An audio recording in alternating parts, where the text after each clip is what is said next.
नमस्कार दोस्तों, स्वागत है आप सभी का आज के हमारी क्लास में। तो आज से हम क्लास कंटिन्यू रखेंगे। लेक्चर नंबर 2 आज का ग्रामर। ओके, तो आज के लेक्चर में हम पढ़ेंगे gender. Right, this is a part of noun.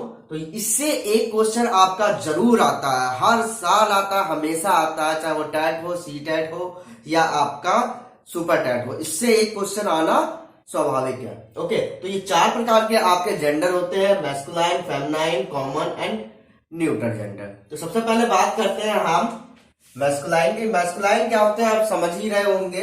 ये आपका होता है मेल पर्सन के लिए यूज किया जाता है, मेल। ओके, तो मेल के लिए ये यूज किया जाता है, लेकिन इसमें कुछ आपके ऐसे एक्सेप्शंस होते हैं जो शायद आपको नहीं पता होंगे, वो मैं बता दे रहा हूं।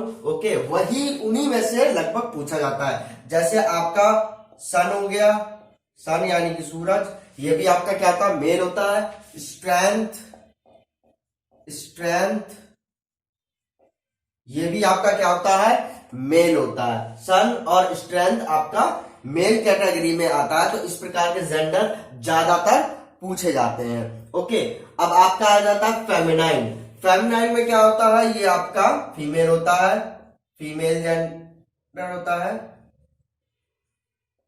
राइट, जितने भी फीमेल होते हैं वो इसी में आते हैं। ओके, अब इसके बाद आपका आ जाता है कॉमन जेंडर। कॉमन जेंडर में आपका देख लीजिए क्या क्या आता है। इसमें आपका जैसे डॉक्टर, टीचर, यही सब आते हैं। ओके, कुछ अपवाद और भी हैं, वो मैं आपको लिखवा देता हूं। इसमें से मेल में ही स्ट्रेंथ और सन तो आपका हो गया था। इसमें आपका जैसे हमारे जो ऋतुएं होती हैं उनके नाम जो होते हैं वो भी इसी में आते हैं। जैसे कि विंटर हो गया आपका, विंटर, समर, ये सब भी क्या आता है आपका, मेल में आता है। और इसमें तो आप समझ ही रहे होंगे क्या आएगा आपका, मून इसी में आ जाएगा, चंद्रमा। आप जैसे इनको पहचानना कैसे है, इनका अगर आपको हिंदी मीनिंग आ रहा है तो आप इसका एक सेंटेंस बनाकर देख लीजिए, है ना, तो भी आपको समझ में आ जाएगा। लेकिन इसमें क्या आपका आएगा, मून। मून में अगर आप सेंटेंस भी बनाएंगे तब भी कंफ्यूज हो जाएंगे। जैसे कि हम बोलते हैं कि चंद्रमा निकल आया, बहुत से लोग इसमें कंफ्यूज हो जाते हैं कि मून मेल में आता है कि फीमेल में आता है, लेकिन ये फीमेल में आता है। ठीक है, ओके, इंग्लिश में ये हमेशा फीमेल में आएगा। हिंदी में चाहे ये जरूर आता हो क्या कहते हैं मेल में, लेकिन इंग्लिश में फीमेल में ही आता है। ओके, कॉमन जेंडर कौन कौन से होते हैं आपके common gender. Common gender, common gender जैसे आपका डॉक्टर, है ना, इंजीनियर, राइट, इस प्रकार के आपके जैसे कारपेंटर।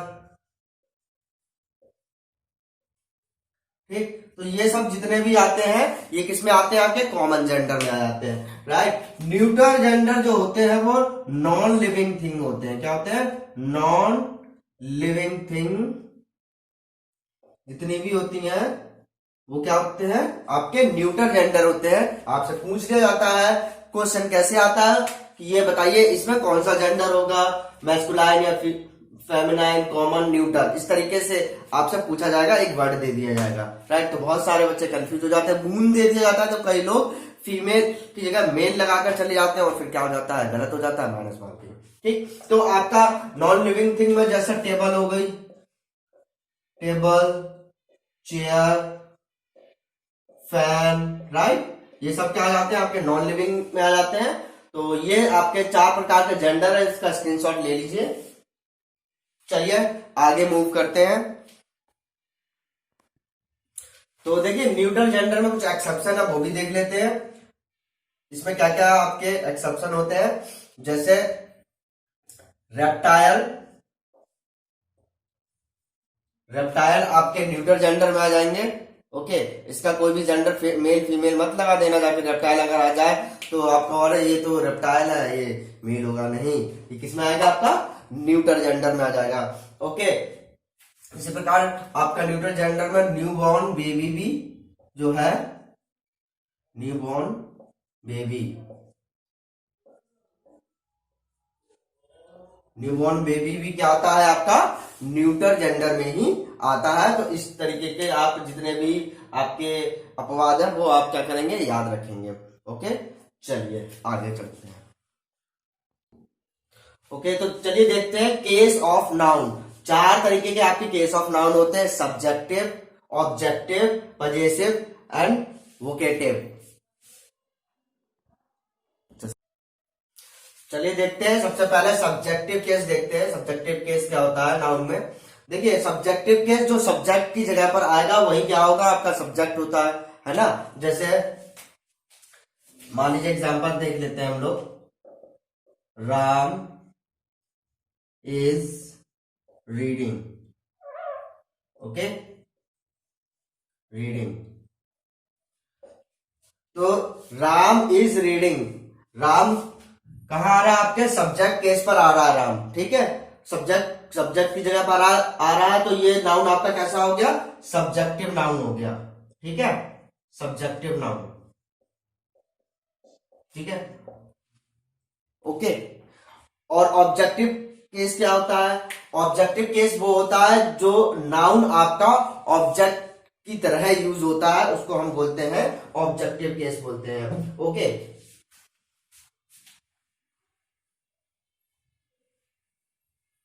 इसका भी एग्जांपल देख लेते हैं।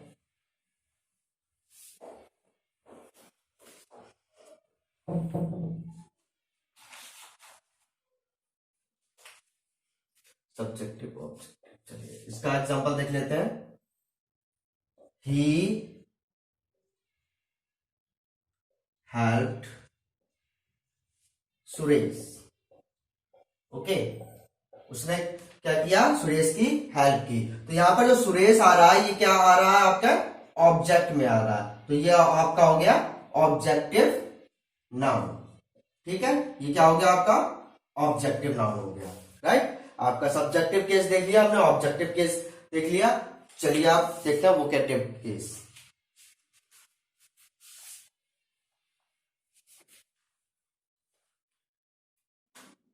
वोकेटिव, वोकेटिव केस क्या होता है, जैसे किसी को आवाज देकर बुलाते हैं, जैसे हमने आवाज दी किसी को भी, Mohan, Mohan come here, right. तो ये क्या हो जाएगा आपका, ये हो जाएगा आपका वोकेटिव, वोकेटिव नाउन, राइट। क्या हो जाएगा, वोकेटिव नाउन हो जाएगा।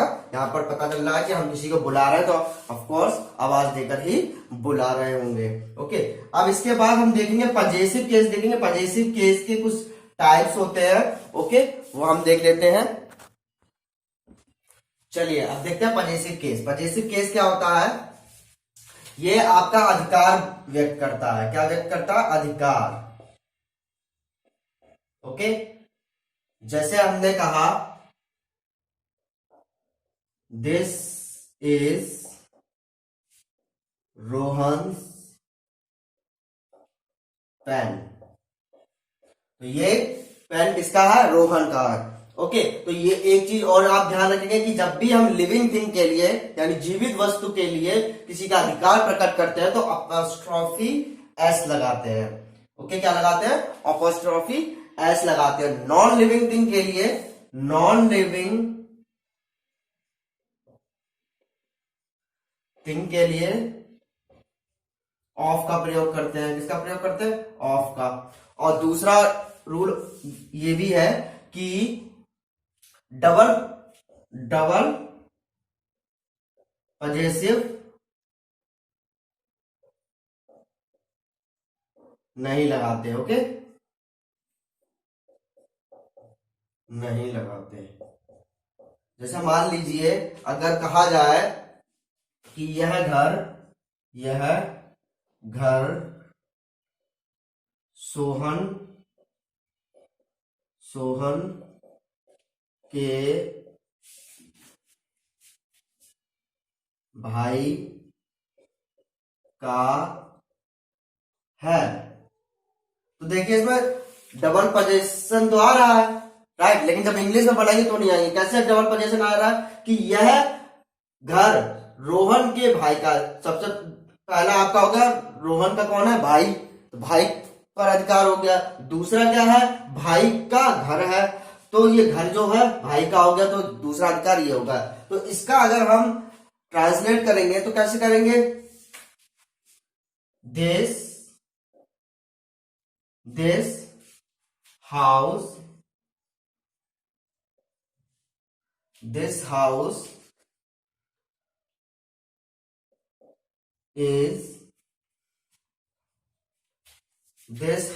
is Rohan's brother. Okay, this house is Rohan's brother, तो ये किसका घर है, रोहन के भाई का है। ओके, ठीक है, क्लियर होगी बात। चलिए आगे चलते हैं। ओके, तो देखिए ऑफ और एस का यूज तो मैं आपको बता चुका हूं। ऑफ आपका नॉन लिविंग थिंग के लिए आता है, नॉन लिविंग, है ना, और जो अपॉस्ट्रोफी एस है वो लिविंग थिंग के लिए आता है। एक और होता है आपका, जैसे इसमें अपॉस्ट्रोफी एस लगा, किसी किसी में सिर्फ आपने ये सिर्फ अपॉस्ट्रोफी लगा हुआ देखा होगा, तो उसमें क्या होता है, जैसे किसी का नाम एस पर एंड होता है, एस एस एस इस पर एंड होता है, या सिंगल एस भी होता है, जैसे इस तरीके से लिखा हो सुरेश, है ना, एस एच आ रहा है, और सिर्फ ऐसे लिखा हुआ सुरेश, राइट। तो इस वाले में सिर्फ सिंगल एस क्या लगेगा, अपॉस्ट्रोफी लगेगा, एस नहीं लगेगा, इस पे अपॉस्ट्रोफी एस लग जाएगा। ठीक है, इन दोनों में आप डिफरेंस क्लियर करके चलिएगा। ओके, चलिए अब हम देख लेते हैं, कुछ नाउन ऐसे होते हैं जो आपके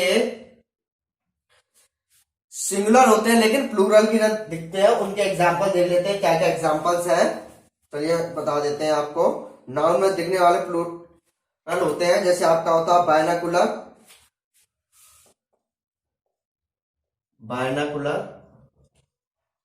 है ना, इसको बोलते हैं दूरबीन।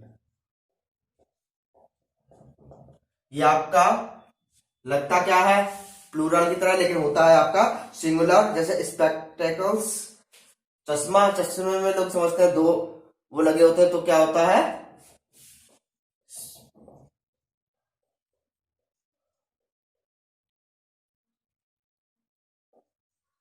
ओके, चश्मा, ये आपका सिंगुलर ही काउंट होता है।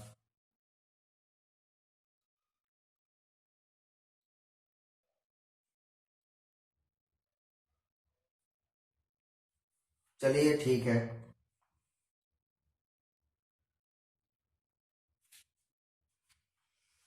अब इसमें एक चीज और होती है, जैसे इंफॉर्मेशन होती है, एक इंफॉर्मेशन,